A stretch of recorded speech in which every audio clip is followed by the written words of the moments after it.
তো hi everyone, আবার চলে আসলাম নতুন একটা ভিডিও নিয়ে। তো আসসালামু আলাইকুম। তো আজ রায়ান বলছে আমি ঘুরতে যাব।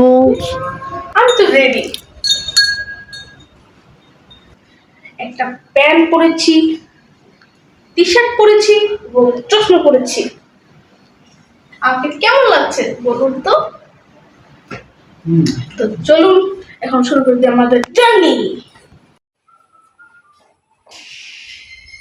তো আজ রায়ান নিজের হাতে গ্যারেজের তালা দিয়েছে। ছেলে তো বড় হয়ে গেল। যেতে যেতে দেখি অনেক কৃষ্ণচূড়া ফুল। বর্তমানে কৃষ্ণচূড়া ফুলের অভাব নেই, জায়গায় জায়গায় কৃষ্ণচূড়া ফুল গাছ। তবে এই ব্রিজটা আমার কাছে খুবই ভালো লাগে। এখানে উঠলে তোমার ফ্লাইওভারের কথা মনে পড়ে যায়। কি অপরূপ প্রকৃতির দৃশ্য! দেখতে দেখতে অনেক দূর চলে আসলাম। তবে আজকে জানতাম না যে আমি কোথায় যাচ্ছি। তো রায়ান আর আমি পিছনে। রায়ানের বাবা বলছে তোমাদের আজকে জানাবো না কোথায় নিয়ে যাচ্ছি। তো আমরা ভাবছি যে কোথায় যাব, মনে মনে ভাবছি। তারপর আস্তে আস্তে আমরা চলে আসলাম অনেক সুন্দর একটা জায়গায়। এই সামনেই একটা ব্রিজ আছে। ব্রিজটা অনেক সুন্দর, চিকন, তবে এর নিচ থেকে নদী বয়ে যায়। এই দৃশ্যটা অনেক সুন্দর। তো এই ব্রিজটা চিকন হওয়ার কারণে একটা গাড়ি চললে আর একটা গাড়ি চলতে পারে না। তাই আমাদের জন্য দূরে একটা বাস দাঁড়িয়ে আছে, আমরা যাব, তারপর বাসটা আমাদের কাছ থেকে চলে যাবে।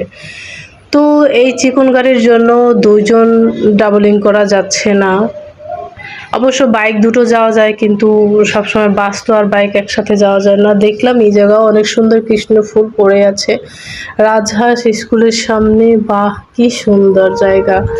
তো আমরা এদিকে থেকে আবার ভাবছি যে না থাক, আমরা আবার অন্য জায়গায় যাই। তো চলে গেলাম আমরা অন্য জায়গায়। আমি কইছিলাম খুব হবে।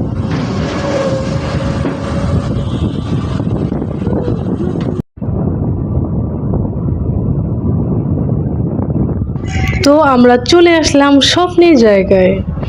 তো আমি জানতামই না যে স্বপ্নটা যে আমাদের এই জায়গায় আছে, আর নয় ঢাকা বরিশাল, আমাদের বানারীপাড়ায় চলে এসেছে স্বপ্ন। আসলে স্বপ্নের মালামাল আমার কাছে খুবই ভালো লাগে, সব কিছুই মনে হয় যেন খুব ভালো।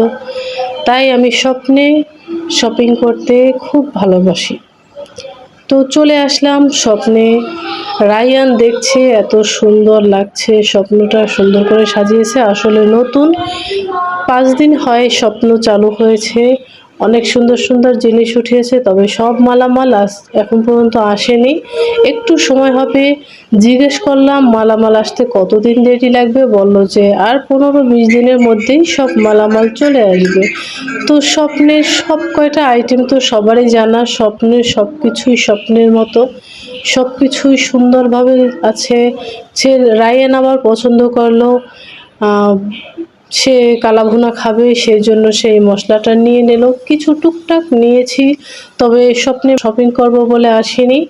তারপরও কিছু জিনিস নিয়েছি যাতে কিছু নেওয়া যায়। তো পাস্তা নিল, পাস্তা নিলাম। সব কিছু রায়ানের পছন্দের খাবার। আরও কিছু বায়না করেছিল, তবে আমি কেনার জন্য যাইনি, তাই জন্য কেনাকাটা হয়নি। তো স্বপ্নটা তো বেশ ভালোই লাগলো, কিন্তু স্বপ্নটা একটু ছোট। তো দেখলো চকলেট দিতে গেলেও পছন্দ হলো না, চলে আসলো। এখন আমাদের কেনাকাটা কমপ্লিট এবং ঘুরেও দেখলাম অনেক মানুষ আসছে স্বপ্নে। তো আমাদের কেনাকাটা শেষ, বিল পে করে আমরা চলে গেলাম। স্বপ্ন, খোদা হাফেজ। তো অবশেষে বাসার দিকে রওনা দিলাম। বাসায় এসে রায়ান মিষ্টি কুমার শাক দিয়ে ভাত খাচ্ছে। ওর মিষ্টি কুমার শাক রান্নাটা খুব প্রিয় খাবার, তাই রাতে মিষ্টি কুমার শাক দিয়ে ভাত খাচ্ছে আর দেখেন মোবাইল দেখতেছে।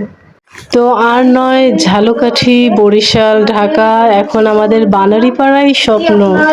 তো আজ এ পর্যন্ত, ফিরে আসবো নতুন কোনো একটা ভিডিও নিয়ে। তো সে পর্যন্ত খোদা হাফেজ।